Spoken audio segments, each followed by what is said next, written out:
Well, an unusual lost and found incident involving pet pigeons has many bird breeders surprised. A week ago, a Kailua man let his flock of pigeons out for a training flight. They never came back, and he thought he had lost them for good, until he got a very unexpected message. Diane Ako picks up the story from there. Some of these birds' feathered friends went on a wild ride last week. Owner Walt Rosehill let all 32 of them out of their cage for a training flight last Friday. They flew for about an hour, and then I had to go to the store, so I came back.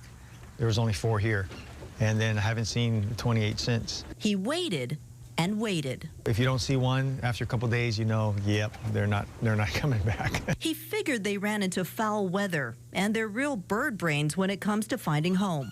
If I took 20 to Kaneohe, lucky there'll be maybe 5 come back. A week passed. He gave up. Then he got an email from a friend looking for the owner of these 3 lost roller pigeons. I can recognize my birds. And I went, whoa. It's like, what? Walt double bands all his birds, so he knew for sure they were his. The amazing part about all this? The birds were on another island. They encountered some wind somewhere, and it blew them to Molokai.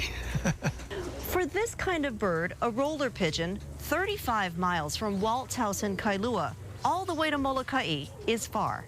For that far, I've never heard of it. I don't think anybody else in our pigeon club here has heard of it. Soon, the lost birds will come home to roost, but that still leaves another 24 birds still lost. He's hoping they'll be found as well.